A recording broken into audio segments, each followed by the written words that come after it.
Michael Singer, welcome to the show. Good morning, my friend. John, I wish I had Taco Bell breakfast today, man. I wish. That's a rough start for your intestines. That's a rough start, buddy. Dude, Taco Bell breakfast is good. If you know, you know. If you know, you know. I guess. John, how are you this morning? Mike, I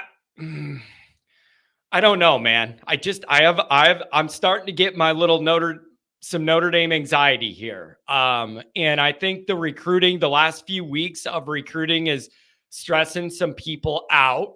And we could debate all day if the level of which is justified or overdone or overblown or whatever, as far as the anxiety level people feel right now or the vulnerability. And Mike, here's where I'm at. I think the best thing that could happen for everybody in this niche right now, fans, media, everybody, is to get into camp. I really do. I think to get some actual football, get some guys running around.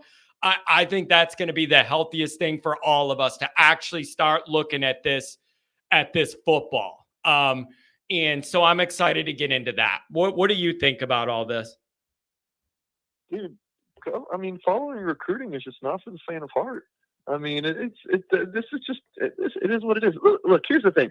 People are losing their damn minds about, the Meadows thing. And it's like, people think it's so reactionary, John, because and my Twitter mentions everyone's just like, now we're talking about, why did Chancey Stuckey get fired? Why, what's going on with the receivers? Should Mike Brown get fired? I'm just like, it's so reactionary and overreactionary to like what's happening in a 2-week period or a 3-week period. Like, let's look at the entire recruiting cycle. Like, people are so upset about this class and, we can never win these big recruiting battles. Do we want to talk about Deuce Knight?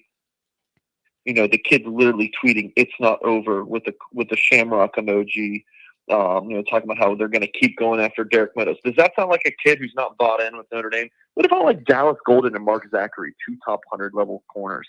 When was the last time Notre Dame has had 2 elite corners committed? What about beating out Michigan and Penn State for Jadon Blair? You just go down. I mean, Will Black is a 5-star. Chris Burgess. Do you remember Chris Burgess, the defensive end from Chicago? Do you remember his recruitment back in January, Darren? Excuse me. Sorry. Yeah, I talked to Darren listen. Burgess so much. John, do you remember that one? Mike, here's the problem. I agree with what you're saying. No, he didn't answer my question. Chris Burgess, 2 days before he announced, we all thought he was going to Michigan or Ohio State. He ends up at Notre Dame. That was one of those last-second drama battles at Notre Dame. Okay, we but don't remember Mike, how does done for me lately? Let's talk about the entire class. How does that make any of us feel better about 15, 20 years of not having a good enough wide receiver situation? None of that's going to make anybody in this fan base feel better that you don't have what you need out there. Like, that's all. Receiver recruiting is not. It's not good right now. I don't know what to tell you about okay, that. It's not very good. Let me tell you this. Here's where I'm at with this. Here's why I'm a little frustrated. For the first time in a very, very long time, only a few short weeks ago, Notre Dame was sitting in a position where I felt like they were really, really close to building a well-rounded class that you could really love, almost top to bottom, ranging all different positions, offensive and defensive. And you could see the light at the end of the tunnel, to rounding out a full bore, really good, well-rounded class everybody loved. And then it turned away from you so quick, where you lost your top-rated guy to Michigan, of all places. Then all those wide receivers turned against you. And then the other thing is, Mike, I don't know your connections, but I had people telling me one or both of those linebackers were ready to commit. John, record a show celebrating these guys after their visits. It's going to be Notre Dame. And then that kind of simmered down and cooled down. It all kind of turned away from you real quick. That's why I'm frustrated, because I thought we were really close to adding maybe 3, 4, or 5 more 4-star plus guys to round out this class. And then it turned away from you, and now everybody's kind of like in a bummed out mood. And that wide receiver thing, it isn't just about this cycle. It's an ongoing, prolonged problem that we have not been able to stabilize that spot. And it's not just 1 year. It's not 1 year. Oh, Chancey Stuckey's a cancer, Mike. He's a culture killer. Once we get him out of the locker room, everything's going to be fine, Mike. You know how many That was people, ridiculous. you know how many people sold that? Do you know how many people in that niche said, he's the problem, he's the scapegoat, he's a culture killer, and he's ruining the vibe. And if you get rid of him, everything's going to be fine. Well, he's gone. He's gone. And it ain't fine. All right, John, you're giving me too much here. I can't Okay. keep, my little pea brain, all these thoughts I have together. The first thing about Stuckey is that, that was ridiculous to begin with. That was very much he's gone. Let's get the new guy in, and everything is happy dory. That the Stuckey to Mike Brown thing, in my opinion, they're like complete opposites. Stuckey is this tremendous recruiter, but as an actual coach, not as experienced. He needs some work there. I think he would be a great recruiting office guy. I don't know if he's actually a position coach. I think Mike Brown might be a little bit the opposite. He's not the most dynamic personality as a recruiter, but you'll see the receiver room take the next step because he's a tremendous coach. I think so. Notre Dame noticed that, and I think that is a big reason why Mike Brown is now your wife. And you know what? That's encouraging too, Mike. That's very encouraging because you do have you have young talent there. So if he could develop them, that would be a big feather in his cap. But we're yet to see it. So I'm open to that. I'm open to that. Said young talent. You just said young talent. Your words, not mine, right? Yep. So, yes, this 2025 receiver class, I like Burris a lot. I think people are sleeping on Burris a little bit, but, that's fine. If you're not a big Elijah Burris fan, I get whatever. Bettis, to me, is a safety at the next level. I really like his tape on safety. But I was told by a source that, Deion Colsey's the comp there. Not the worst comp in the world. Deion Colsey's, injuries aside, has been pretty decent. He's okay. But you just said the young talent. I mean, do we remember last year's receiver? Last year's receiver class was outstanding. I mean, for at least if you look at the past 20 years, I don't like this. Cam Williams. I don't like this narrative, Mike. Kind of a tough week at the All-American Bowl was a 5-star. He was going to be a 5-star, and then he didn't have the best week. Kind of got dinged up. Micah Gilbert's already a stud. That kid is already, one of your better receivers on the team. Logan Saldate is a sleeper. KK Smith, you go back to the last class, I think he has got a chance to be pretty darn good. It's not where it needs to be, but I think it's already moving in the right direction. And I think that they still have a chance to flip Derek Meadows too. They're going to go after some old targets. They're going to go after some new targets moving forward for this 2025 receiver class. I'm not at the point of pissing my pants. If you and your viewers want to, that's fine. You guys can go ahead and do that. Was it over when Pearl Harbor was bombed? No. We still got 5 months, Mr. Kemby. 5 Jeez, that's a very extreme example. Okay, you're absolutely right. You're absolutely right that we all do need to keep in mind. It's not like the recruiting signing day is tomorrow or something. We still have a long time, and that's certainly true. That could work for you or against you depending on how you look in the summer. It could work for you or against you. But Mike, how would you respond to this? And I've been coming back on people on this for a few days now. A lot of people are saying, we really feel good about the young guys in last year's class and that they're going to develop, and there's some speed there that Notre Dame's not used to having a wide receiver and some real potential talent there. And we feel like we're going to be fine. My argument is you need to stack classes with quality depth and wrap them in and weave them together and keep it going. You can't just have a class you feel good about and then totally strike out the next year and then tell me that that's fine. That's not stability to me. That's not reliable to me. You can't build a proper depth and rotational situation if you're doing that and you're totally swinging and missing the next cycle. You just can't sell me that I'm supposed to feel good about that, especially I think you're underestimating that this is not all about right now, Mike. This is a long-term frustration with the wide receiver room. It's not just this situation this year. It is like 2 decades of it not being where it needs to be. And this is the latest one. 2 decades ago. You know what I want you to do? I want you to understand that that's a part of this and not just think we're all freaking out for this exact moment. I'm just asking you to understand that it's layered. It's layered frustration over a lot of years and a lot of coaches. It's not just this immediate thing and 0 for 3 or whatever. It's a bunch of years of frustration. John, your feelings have been heard. Your feelings have been heard. I hear you. People are frustrated, man.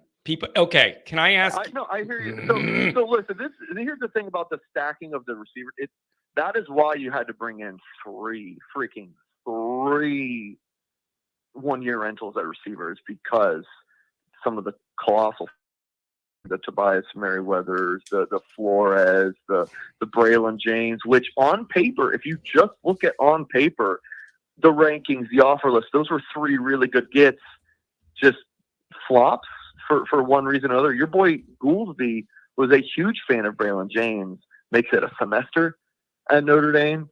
So that's why you had to bring in these guys, your Mitchell, your Collins, your Harrison. So, no, I'm totally with you. They got to continue to stack. But I do think the 2024 class is a step forward. And, if they end the class with, the guys they have right now and then another 3-star type guy, that is what you're subtweeting me about. Oh, I saw that. And I told you to at me next time, and you didn't even answer that. Hey, whoa. That was not directed at any individual person. No, you know who it's directed to? It's directed to the next guy in the industry that tries to sell people on a guy we all know isn't good enough, but they need to do it to be like, feel like you need to do it. It's not necessarily to you. It's to whoever the next group is that does that. It may be you. It may be somebody else, but everybody's sick of it. Everybody's sick of it. Here's the difference between me and you, John. You're subtweeting me, and I'm calling into your show. I'm a man. I'm calling in. I'm reading the chat. Bleeberg is good about. I mean, next time I see Bleeberg in my chat, that guy's getting banned for all the shit he's talking. Sorry for cussing, but listen, I'm calling in. I'm saying, hey, I'll talk to you directly. And John Kennedy's out here subtweeting me. That's the difference. Wait, I don't know what subtweeting means. What does that mean? Subtweeting means you're what do you mean? If it was directed to you, I would have added you. If it was directed to you, I would have added it to you. Should have, John. But it wasn't about you. Don't make it about you, Mikey. Not everything's about you. I don't know. Not everything's about you. There's a lot of people in this industry I don't like that don't like me. You're not on that list, Mike. Quote unquote Mike. Experts. There's a lot of people in this niche. Like it was towards me. Well, get over yourself. There's a lot of people in this niche that don't like me that I don't like, Mike, that I might have been thinking of. Hey, I like you. That's what I'm saying. You did say earlier. That's what I'm saying. You did say earlier, or you said you had somebody telling you about the linebackers and how they were committing soon. Yeah. Do you remember saying that earlier? Yes, I did. Okay. I don't know where you were hearing that from. I mean, maybe it's some of these like 3 people, speaking of subtweeting, some of these like 3 people who are trying to get some Twitter clout by tweeting out some cute little gifs to, get fans riled up at their commitment. I don't know if you're talking to those people, but Owusu Boateng, I mean, he was maybe going to commit, but I never really bought it. It was always going to be in the season. So that one is still a battle. And then Madden Fremo is likely in August, maybe at the end of this month, but probably more likely in August. And I still like Notre Dame there for what it's worth. He just needed to take more time. So the linebacker position still seems to be in an okay spot. Yeah. But I really do mean that, Mike. I actually like you. So think about where my brain's at, where there's a lot of people that don't care for me and I don't care for them in this niche. That's where my mind was going, buddy. So I mean, I have nothing against you. I know, but I'm just telling you. Okay, can I ask you a real, genuine question here with no sarcasm and see if you could make me feel better about it? And it's been bothering me all weekend, Mike.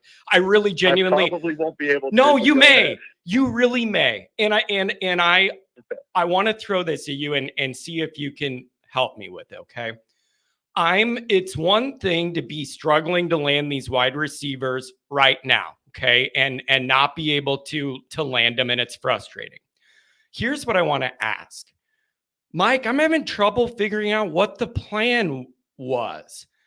Because when I hear, and maybe the information that's coming out is not accurate, but when I hear Notre Dame ended up like not pushing that hard for Tanook Hines and pulling off.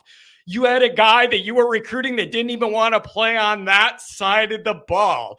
You had a top 100 kid in the state. You didn't appear you were that interested, and then he leaves. And then you have one guy you love, and he commits to your old coach. And then where do you pivot after that? Like, I'm struggling to even understand what the plan was, not even the result of it.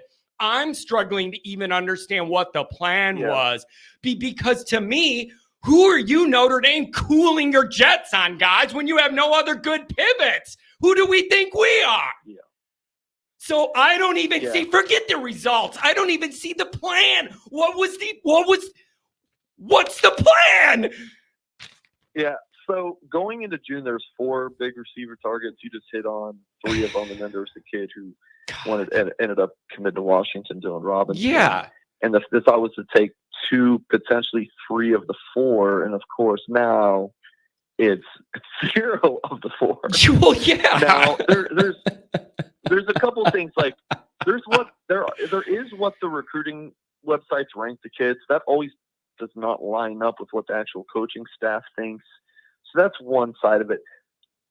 This EA College Football 25 game just came out, and when you're playing as a team, it's just numbers on a screen. It's what their speed and what you can do from on the field.